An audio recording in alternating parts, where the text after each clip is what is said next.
আমরা যখন দীর্ঘদিন ধরে আরএসএস বিজেপির সাম্প্রদায়িক রাজনীতি, মনুবাদ, ব্রাহ্মণ্যবাদ এই সমস্ত নিয়ে কথা বলি, তখন তারা আমাদেরকে মোল্লাদের দালাল, দেশদ্রোহী, পাকিস্তানের দালাল ইত্যাদি বলে তকমা জায়গায়। কিন্তু আমাদের দেশের মূল নিবাসী যারা মানুষ, অর্থাৎ আমরা এসসি, এসটি, ওবিসি মাইনরিটি, যাদেরকে সব মিলিয়ে 85%-এর ওপরে, সেই মানুষগুলোর উপর বিজেপি আরএসএসের যে ধরনের জুলুম সেটা আপনারা প্রত্যেকে জানেন। আদিবাসী, দলিত, মুসলিম প্রায় সমস্ত মানুষদের উপরে ধারাবাহিক রাজনৈতিক, অর্থনৈতিক, সামাজিক, সাম্প্রদায়িক সমস্ত রকম আক্রমণ ধারাবাহিক নেমে আসছে।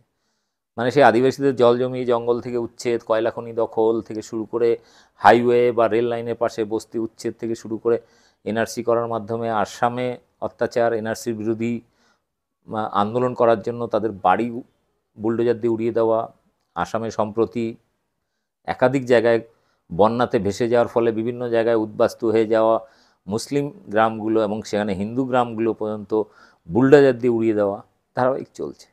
মুশকিলটা হচ্ছে এই সাম্প্রদায়িক রাজনীতির বিরুদ্ধে আদিবাসী দলিতদের মধ্যে কিন্তু একটা ব্যাপক ক্ষোভ রয়েছে। সম্প্রতি একটি ভিডিও ভাইরাল হয়েছে। একটি মেয়ে উনুনে রান্না করতে করতে মনু সংহিতা বইটাকে আগুনে পুড়িয়ে জ্বালিয়ে সেই আগুন দিয়ে সিগারেট ধরাচ্ছিলেন এবং সেই ভিডিওটি ব্যাপক ভাইরাল হয়। তারই সাক্ষাৎকার নিয়েছে একটি ইউটিউব চ্যানেল। আপনাদের সেই চ্যানেলে ওই মেয়েটি কি বলেছে আপনাদের শোনাবো। যে সমস্ত আদিবাসী, দলিত বা নমশূদ্র মানুষ নিজেদেরকে হিন্দু বলেন, তাদের প্রত্যেককে বলবো মনু সংহিতা বইটি সংগ্রহ করে পড়ে নিন। আর তার আগে ভিডিওটা দেখুন, ওই মেয়েটি কি বলছে মনুসংহিতা সম্পর্কে, কেন সে মনুসংহিতার মতো একটা বইকে জ্বালানো, এবং ভিডিওটি ব্যাপক শেয়ার করুন। बिहार के शिक्षा मंत्री प्रोफेसर चंद्रशेखर के बयान के बाद से रामचरितमानस और मनुस्मृति को लेकर के काफ़ी विवाद है। इस बीच एक वीडियो काफ़ी तेजी के साथ वायरल हो रहा है, जिसमें एक लड़की मनुस्मृति जला करके चिकन बना रही है और उसके बाद से उसी मनुस्मृति के जल रहे किताब से अपना सिगरेट सुलगाती है। लड़की प्रिया दास मेरे साथ है। क्यों ऐसा किया और क्या सोच कर किया, यही जानेंगे। क्यों अपने मनुस्मृति को जला के खाया? ना मनुस्मृति जलाना तो सिर्फ एक एक्शन है, सिर्फ एक तत्कालीन घटना है। उसका तो नींव और उद्देश्य बहुत पहले जो है बाबा साहब ने रख दिया था, और इसको जलाने का मकसद ये नहीं है कि पार्टिकुलर किसी व्यक्ति के प्रति नहीं, ये एक घटिया पाखंडवाद और ढोंग के विचारों पर वार करना है। बस इतना सा मेरा मकसद है। तो आपने मैसेज दिया कि ये किताब सही नहीं है? बिल्कुल सही नहीं है। वैसी कोई भी किताब का अर्थ क्या है? उससे शिक्षा मिलना, ज्ञान मिलना, लोगों के बीच जीवन को लेकर एक वास्तविक दृष्टिकोण होना, एक दूसरे के प्रति एक अच्छा विचार होना। और ये ऐसी किताब है जो लोगों के बीच में ऊंच नीच, भेदभाव और मतलब एक दूसरे को बांटने का काम करती है। ये एक ऐसी किताब है जो कह रहा है कि आप पैदा नहीं हुए और आपको निर्धारित कर दे रहा है कि आपका काम क्या है, आपकी जात क्या है।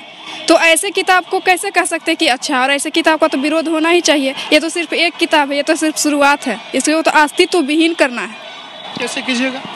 बिल्कुल करेंगे। जब शुरुआत किए हैं, इसका नींव पड़ गया है, तो आज नहीं तो देर होगा, समय लगेगा, लेकिन अस्तित्व विहीन तो करना ही है। लोग जाग रहे हैं, लोग मूल जो शिक्षा क्या होता है उस चीज़ को समझ रहे हैं, और इस चीज़ को और अच्छे से समझाना है, यही हमारा मतलब प्रयास है।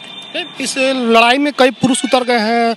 उत्तर प्रदेश के स्वामी प्रसाद मौर्य हैं, बिहार के शिक्षा मंत्री हैं। बाबा साहब ने 1927 में किताब को जलाया था, मनुस्मृति को। तो एक महिला होने के नाते आपको ऐसा अपने बारे में क्या लगा कि आपने इस किताब को जला दिया? सबसे पहली बात तो ये जो किताब है, सबसे पहला ही मैंने कहा कि भेदभाव, और सिर्फ ये जाति को लेकर इसमें भेदभाव नहीं है।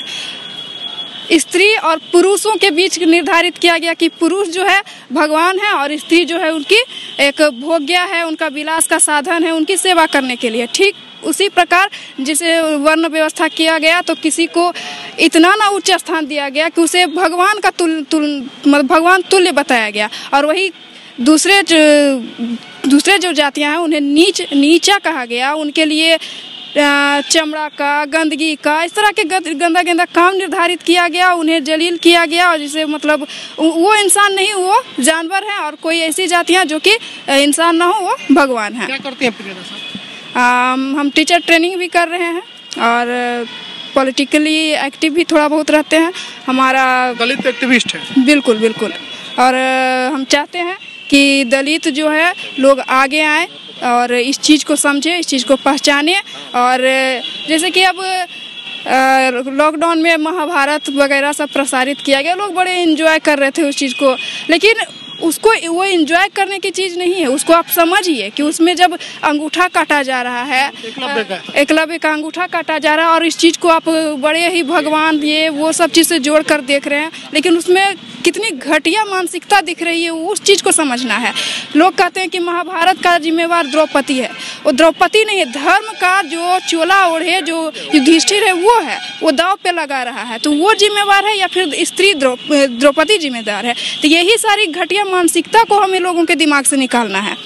जो जैसे उसमें एक कहीं कुछ चौपाई है, बहुत सारा है, सारी तो गंदगी ही भरी हुई है। इस समाज में जितनी भी कुरीतियाँ हैं, हर चीज़ का जड़ वो किताब है।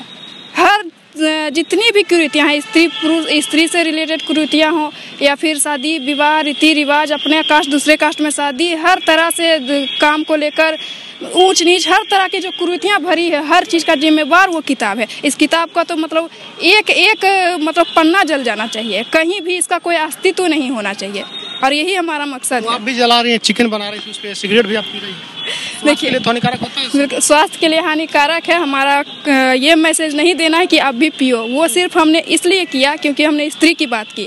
उसमें स्त्रियों का भी के लिए निर्धारित किया गया है कि आप ये काम कर सकते हो, आप ये नहीं कर सकते हो, आप ये पहन सकते हो, आप ऐसे रह सकते हो, आप हंस सकते हो, आप ऐसे चल सकते हो, बहुत तरह की चीज़ें। तो उसी चीज़ पर हमने कटाक्ष किया है कि मतलब देखो हमने तुम्हारा विरोध किया, हम आपके अनुकूल नहीं चलेंगे। करने का एक तरीका जी, बस सिर्फ वो एक नहीं लगता है ऐसे करते हैं, क्योंकि आजकल धर्म के नाम पर बहुत सारी लिंचिंग हो जाती है, लोगों को मार दिया जाता है, जान से मारने की धमकी मंत्री तक को मिल जाता है। आप तो एक साधारण परिवार से बिलोंग करती हैं। बिल्कुल नहीं डरते हैं ना हम। जब बाबा साहब ने उस समय में, जब हमारे पास कुछ नहीं था, जब वो अकेले हम लोगों के लिए लड़े, तो आज हम थोड़ी बहुत जब शिक्षा आ चुका है, लोगों में कुछ ना कुछ जागरूकता बढ़ गई, तो अब हम क्यों डरे? ठीक है, क्या कर लोगे, करो, जो करना है करो।